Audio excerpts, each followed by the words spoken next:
ಎಲ್ಲರಿಗೂ ನಮಸ್ಕಾರ. ನಾನು ನಿಮ್ಮ ಡಾಕ್ಟರ್ ಸುನಯನ, ಯೋಗ ಮತ್ತು ಪ್ರಕೃತಿ ಚಿಕಿತ್ಸಾ ವೈದ್ಯೆ. ಆಹಾರವೇ ಔಷಧಿ ಕಾರ್ಯಕ್ರಮಕ್ಕೆ ಸ್ವಾಗತ. ಇವತ್ತು ಒಂದು ಸಿಂಪಲ್ ಟಾಪಿಕ್ ತಗೊಂಡಿದ್ದೇನೆ, ಬೆಲ್ಲ ಮತ್ತು ಸಕ್ಕರೆ ಇದೆರಡರಲ್ಲಿ ಯಾವುದು ಒಳ್ಳೇದು ಅಂತ. ನನ್ಗೆ ಕ್ಲಿನಿಕ್ಗೆ ಬರುವಂತಹ ತುಂಬಾ ಪೇಷಂಟ್ಗಳು ಅದೇ ಕೇಳ್ತಾರೆ, ಸಕ್ಕರೆ ಯೂಸ್ ಮಾಡೋದು ಒಳ್ಳೇದಲ್ಲ. ಈಗ ಡಯಾಬಿಟಿಸ್ ಇರೋರೇ ಕೇಳ್ಬೇಕಂತಿಲ್ಲ, ಜನರಲ್ ಆಗಿ ಎಲ್ಲರಿಗೂ ಹೆಲ್ತ್ ಅವೇರ್ನೆಸ್ ಬಂದುಬಿಟ್ಟಿದಲ್ಲ. ಹಾಗಿರುವಾಗ ನಾನು ಸಕ್ಕರೆ ಯೂಸ್ ಮಾಡೋದಿಲ್ಲ ಮೇಡಮ್, ಬೆಲ್ಲವೇ ಆದಷ್ಟು ಯೂಸ್ ಮಾಡೋದು, ಅಥವಾ ಪೌಡರ್ಡ್ ಜಾಗರಿ ಅಥವಾ ಯಾವುದಾದ್ರು ಬೆಲ್ಲವನ್ನೇ ಯೂಸ್ ಮಾಡ್ತೇನೆ, ಅಥವಾ ಈ ಏನೋದು ಖರ್ಜೂರದ ಪುಡಿ ಅಂಥದ್ದೆಲ್ಲ ಬರ್ತವೆ ಈಗ ಸ್ವೀಟ್ನರ್ ಆಗಿ, ಅದನ್ನೇ ಯೂಸ್ ಮಾಡುವಂಥದ್ದು, ಸಕ್ಕರೆ ಯೂಸ್ ಮಾಡೋದಿಲ್ಲ ಅಂತ ಹೇಳ್ತಾರೆ. ಅದು ನಿಜವಾಗಿ ಬೆನಿಫಿಷಿಯಲ್ ಅಲ್ವಾ? ಬೆಲ್ಲ ಮತ್ತು ಸಕ್ಕರೆ ಇವೆರಡಕ್ಕೆ ಏನು ವ್ಯತ್ಯಾಸ? ಈ ರಿಫೈನ್ಡ್ ಪ್ರೊಸೆಸ್ ಇಂದ ಹಿಡಿದು ಪ್ರತಿಯೊಂದು ಅದರಲ್ಲಿರುವಂತಹ ನ್ಯೂಟ್ರಿಷನ್ ವ್ಯಾಲ್ಯೂ ಇಂದ ಹಿಡಿದು ಪ್ರತಿಯೊಂದನ್ನು ನಾವಿವತ್ತು ಎಕ್ಸ್ಪ್ಲೇನ್ ಮಾಡ್ತಾ ಡಿಸ್ಕಸ್ ಮಾಡ್ತಾ ಹೋಗುವ. ಮೊದಲನೇದಾಗಿ ಬೆಲ್ಲದ ವಿಷಯಕ್ಕೆ ಬಂದ್ರೆ, ಪ್ರೊಸೆಸಿಂಗ್ ಯಾವ ರೀತಿ ಆಗ್ತದೆ? ಅದು ಮಿನಿಮಮ್ ಪ್ರೊಸೆಸ್ ಆಗಿರುವಂಥದ್ದು. ಅದರಲ್ಲಿ ಮೇನ್ ಆಗಿರುವಂಥದ್ದು ಶುಗರ್ ಕೇನ್ ಅಥವಾ ಕಬ್ಬಿನ ರಸದ ಗಟ್ಟಿಯಾಗಿರುವಂತಹ ಒಂದು ಅಂಶ ಮೇನ್ ಆಗಿರುವಂಥದ್ದು. ಆದರೆ ಸಕ್ಕರೆಯಲ್ಲಿ ಹಾಗಲ್ಲ, ಇದು ಹೈಲಿ ಪ್ರೊಸೆಸ್ ಆಗಿರುವಂಥದ್ದು. ಅದು ಸಕ್ಕರೆ ಅಂದ್ರೆ ಶುಗರ್ ಕೇನಿನ ಅಂಶವನ್ನ ತೆಗೆದು ಅದನ್ನು ತುಂಬಾ ರಿಫೈನ್ ಮಾಡಿ ಮಾಡಿ ಮಾಡಿ ಅದನ್ನ ಆ ರೂಪಕ್ಕೆ ತಂದಿರ್ತಾರೆ, ಬಿಳಿ ಆ ಒಂದು ಕ್ರಿಸ್ಟಲೈನ್ ರೂಪಕ್ಕೆ ತಂದಿರುವಂಥದ್ದು. ಹಾಗಾಗಿ ಹೈಲಿ ಪ್ರೊಸೆಸ್ ಆಗಿರುವಂಥದ್ದು. ಇನ್ನು ಈ ಬೆಲ್ಲದಲ್ಲಾದ್ರೆ ಮೊಲಾಸಸ್ ಅನ್ನುವಂಥ ಒಂದು ಅಂಶ, ಅದೊಂಥರ ಥಿಕ್ ಬ್ರೌನ್ ಕಲರ್ದು ಸಿರಪ್, ಅದನ್ನ ಈ ಸಕ್ಕರೆಯನ್ನು ಮಾಡುವಾಗ ಅದನ್ನು ತೆಗೆದು ಬಿಡ್ತಾರೆ. ಈ ಮೊಲಾಸಸ್ ಅಲ್ಲಿ ಇರುವಷ್ಟು ನ್ಯೂಟ್ರಿಯೆಂಟ್ಸ್ ಬೇರೆ ಯಾವುದ್ರಲ್ಲೂ ಇರೋದಿಲ್ಲ. ಮೊಲಾಸಸ್ ಅಥವಾ ಥಿಕ್ ಬ್ರೌನ್ ಸಿರಪ್ ಅಲ್ಲಿ, ಅಂದ್ರೆ ಆ ಪ್ರೊಸೆಸಿಂಗ್ ಆಗ್ತಾ ಇರೋ ಟೈಮಲ್ಲಿ ಬರುವಂತಹ ಆ ಒಂದು ಸಿರಪ್ ಬೆಲ್ಲದಲ್ಲಾದ್ರೆ ಹಾಗೆ ಇರ್ತದೆ, ಇದರಲ್ಲಿ ಸಕ್ಕರೆ ಎಲ್ಲದನ್ನ ತೆಗೆದು ಬಿಡ್ತಾರೆ. ಇನ್ನು ನ್ಯೂಟ್ರಿಯೆಂಟ್ಸ್ ನೋಡಿದ್ರೆ, ಅದರಲ್ಲಿ ಬೆಲ್ಲದಲ್ಲಿ ಮೆಗ್ನೀಷಿಯಂ ಇರಬಹುದು, ಐರನ್ ಇರಬಹುದು, ಇನ್ನು ಕ್ಯಾಲ್ಸಿಯಂ ಇರ್ತದೆ, ಇನ್ನು ಫೈಬರ್ ಕೂಡ ಸ್ವಲ್ಪ ಮಟ್ಟಿಗೆ ಇರ್ತದೆ ಬೆಲ್ಲದಲ್ಲಿ, ಅದೊಂಥರ ಥಿಕ್ ಇರ್ತದೆ. ಕೆಲವೊಮ್ಮೆ ನೀವು ನೋಡಿರ್ಬೋದು, ಈ ಕಬ್ಬಿನ ಸಿಪ್ಪೆ ಅಥವಾ ಕೆಲವು ಕಲ್ಮಶಗಳು ಅದರಲ್ಲೇ ಉಳಿದಿರ್ತವೆ, ಅದು ಸ್ವಲ್ಪ ಮಿನಿಮಮ್ ಅದನ್ನ ರಿಫೈನ್ ಮಾಡಿರೋದ್ರಿಂದ ಅದರಲ್ಲಿ ಕೆಲವೊಮ್ಮೆ ಇಂಪ್ಯೂರಿಟೀಸು ಇರಬಹುದು. ಆದ್ರೆ ಅದರಲ್ಲಿ ಇದು ಅಂದ್ರೆ ತಿನ್ಲಿಕ್ಕೆ ಆಗದೇ ಇರುವಂಥದ್ದು ಆ ಥರ ಏನು ಇರೋದಿಲ್ಲ. ಕಬ್ಬಿನ ಸಿಪ್ಪೆಗಳಲ್ಲಿ ಕೆಲವೊಮ್ಮೆ ಕಾಣಿಸ್ಕೊಳ್ಬಹುದು. ಹಾಗಾಗಿ ನಾವು ಅದನ್ನ ಸಿರಪ್ ಮಾಡಿ ಅದನ್ನು ಸೋಸಿ ಅದನ್ನು ಯೂಸ್ ಮಾಡಬಹುದು ಬೆಲ್ಲವನ್ನ. ಸಕ್ಕರೆ ಹಾಗಲ್ಲ, ಅದರಲ್ಲಿ ಯಾವುದೇ ರೀತಿಯ ಆಲ್ಮೋಸ್ಟ್ ಎಂಟಿ ಕ್ಯಾಲರೀಸ್ ಅಂತ ಹೇಳ್ಬಹುದು. ಸಕ್ಕರೆಯಲ್ಲಿ ನ್ಯೂಟ್ರಿಯೆಂಟ್ಸ್ ಮಿನಿಮಮ್ ಇದ್ರೂ ಕೂಡ ಇಲ್ಲ ಅಂತಲೇ ಹೇಳ್ಬಹುದು, ಆಲ್ಮೋಸ್ಟ್ ಝೀರೋ, ಎಂಟಿ ಕ್ಯಾಲರೀಸ್. ಇನ್ನು ಅದರಲ್ಲಿ ಬೆಲ್ಲದಲ್ಲಿ ಬ್ಲಡ್ ಶುಗರ್ ಲೆವೆಲ್ಸ್ ಅನ್ನ ಅದು ಜಾಸ್ತಿ ಮಾಡ್ತದ ದೇಹದಲ್ಲಿ. ಅದರಲ್ಲಿರುವಂಥದ್ದು ಕಾಂಪ್ಲೆಕ್ಸ್ ಕಾರ್ಬೋಹೈಡ್ರೇಟ್ಸ್ ಅಂತ. ಸಿಂಪಲ್ ಕಾರ್ಬೋಹೈಡ್ರೇಟ್ ಅಲ್ಲ, ಸಿಂಪಲ್ ಶುಗರ್ ಆದ್ರೆ ತಕ್ಷಣ ರಕ್ತಕ್ಕೆ ಸೇರಿ ರಕ್ತದಲ್ಲಿ ಸಕ್ಕರೆ ಅಂಶವನ್ನು ಸ್ಪೈಕ್ ಮಾಡಿಬಿಡ್ತದೆ. ಬೆಲ್ಲದಲ್ಲಿ ಹಾಗಿರೋದಿಲ್ಲ, ಕಾಂಪ್ಲೆಕ್ಸ್ ಕಾರ್ಬೋಹೈಡ್ರೇಟ್ಸ್ ಇರೋದ್ರಿಂದ ಗ್ಲೈಸಿಮಿಕ್ ಇಂಡೆಕ್ಸ್ ಕಡಿಮೆ ಇರ್ತದೆ. ಅಂದ್ರೆ ಸಡನ್ ಆಗಿ ರಕ್ತ ಸಕ್ಕರೆ ಅಂಶವನ್ನ, ಸಿಹಿ ಅಂಶವನ್ನ ಅಬ್ಸಾರ್ಬ್ ಮಾಡಿಕೊಂಡು ಗ್ಲೂಕೋಸ್ ಸಡನ್ ಆಗಿ ಸ್ಪೈಕ್ ಆಗೋದಿಲ್ಲ. ಸಕ್ಕರೆಯಲ್ಲಿ ಕಂಪ್ಲೀಟ್ ಆಗಿ ಉಲ್ಟ, ಅದು ಸಿಂಪಲ್ ಶುಗರ್ ಅದರಲ್ಲಿರೋದ್ರಿಂದ ಸುಲಭದಲ್ಲಿ ರಕ್ತದ ಬ್ಲಡ್ ಸ್ಟ್ರೀಮ್ ಅಲ್ಲಿ ಅಬ್ಸಾರ್ಬ್ ಆಗಿ ಅಲ್ಲಿ ಶುಗರ್ಸ್ ಸಡನ್ ಆಗಿ ಸ್ಪೈಕ್ ಆಗ್ತಾ ಬರ್ತದೆ, ಬ್ಲಡ್ ಶುಗರ್ ಲೆವೆಲ್ ಜಾಸ್ತಿ ಆಗ್ತದೆ ಸಡನ್ ಆಗಿ.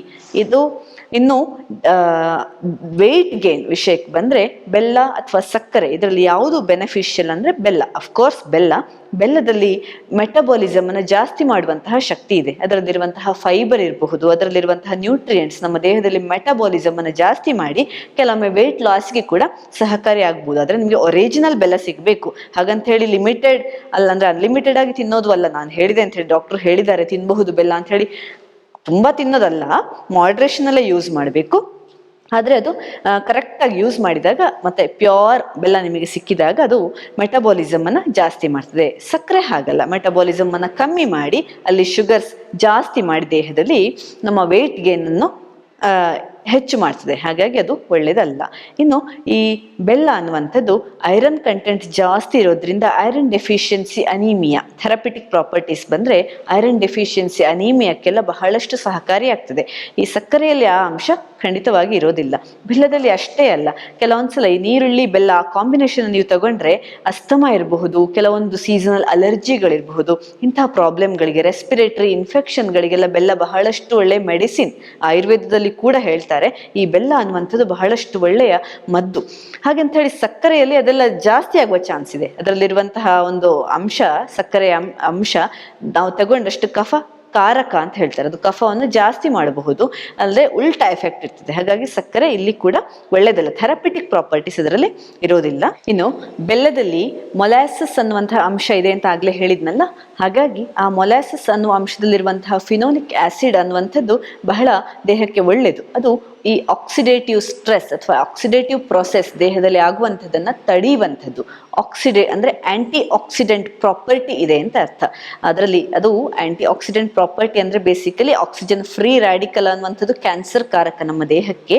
ಅದು ಕೆಲವೊಂದ್ಸಲ ಮೆಟಬಾಲಿಸಮ್ ಟೈಮಲ್ಲಿ ಸೆಲ್ಸ್ ಅಲ್ಲಿ ಪ್ರೊಡ್ಯೂಸ್ ಆದಾಗ ಆ ಫ್ರೀ ರ್ಯಾಡಿಕಲ್ ಬಹಳ ಅಪಾಯಕಾರಿ. ಈ ಆಕ್ಸಿಡೇಟಿವ್ ಪ್ರಾಸೆಸ್ ಅನ್ನ ತಡೆದಾಗ ಕೆಲವೊಮ್ಮೆ ಆಂಟಿ ಕ್ಯಾನ್ಸರಸ್ ಥರ ಆಕ್ಟ್ ಮಾಡ್ತದೆ ಅಂತ ಅರ್ಥ. ಹಾಗಾಗಿ ಈ ಆಂಟಿ ಆಕ್ಸಿಡೆಂಟ್ ರಿಚ್ ಆಗಿರ್ತದೆ ಬೆಲ್ಲ ಅನ್ನುವಂಥದ್ದು. ಆದರೆ ಸಕ್ಕರೆಯಲ್ಲಿ ಇಂಥ ಪ್ರಾಪರ್ಟಿ ಯಾವುದೂ ಇಲ್ಲ. ಅದು ಅಲ್ಲದೆ ನಮ್ಮ ದೇಹದಲ್ಲಿ ಈ ಬೆಲ್ಲ ಕ್ಯಾಲ್ಶಿಯಂ ಕನ್ಸಂಪ್ಷನ್ ಅನ್ನ, ಅಂದ್ರೆ ಕ್ಯಾಲ್ಶಿಯಂ ಅಬ್ಸಾರ್ಪ್ಷನ್ ದೇಹದಲ್ಲಿ ಜಾಸ್ತಿ ಮಾಡ್ತದೆ ಬೆಲ್ಲ. ಆದರೆ ಸಕ್ಕರೆ ಸಲ್ಫರ್ ಕಂಟೆಂಟ್ ಇರೋದ್ರಿಂದ ಕೆಲವೊಮ್ಮೆ ಕ್ಯಾಲ್ಶಿಯಂ ಅನ್ನ ಅದು ಅಬ್ಸಾರ್ಬ್ ಆಗೋದನ್ನ ತಡೀತದೆ, ಸಲ್ಫರ್ ಅನ್ನುವಂಥ ಅಂಶ. ಹಾಗಾಗಿ ಈ ಒಂದು ಬ್ಲೀಚಿಂಗ್ ಮಾಡಿರ್ತಾರೆ, ಸಕ್ಕರೆಯನ್ನು ವೈಟ್ ಮಾಡಿರ್ತಾರೆ, ರಿಫೈನ್ ಮಾಡಿರ್ತಾರೆ, ಆ ಗ್ರ್ಯಾನ್ಯೂಲ್ ಥರ ಮಾಡಿರ್ತಾರೆ.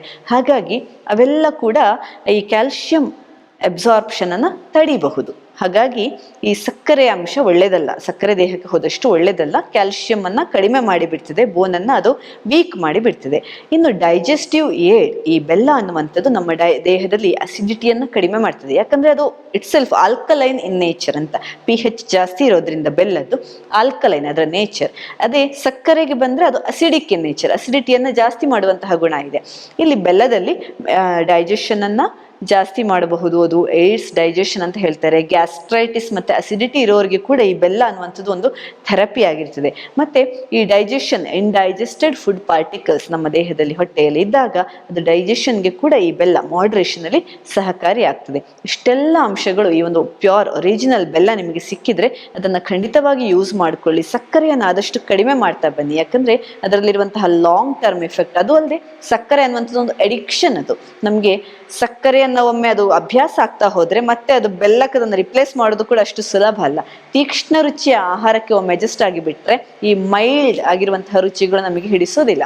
ಹಾಗಾಗಿ ಆದಷ್ಟು ಬೆಲ್ಲವನ್ನ ಹಾಕೊಳ್ಳೋದನ್ನ ಅಭ್ಯಾಸ ಮಾಡ್ಕೊಳ್ಳಿ, ಸಕ್ಕರೆ ಅಂಶವನ್ನ ಆದಷ್ಟು ಕಡಿಮೆ ಮಾಡಿಕೊಳ್ಳಿ ಅಂತ ಹೇಳ್ತಾ ನನ್ನ ಮಾತುಗಳನ್ನ ಮುಗಿಸ್ತೇನೆ.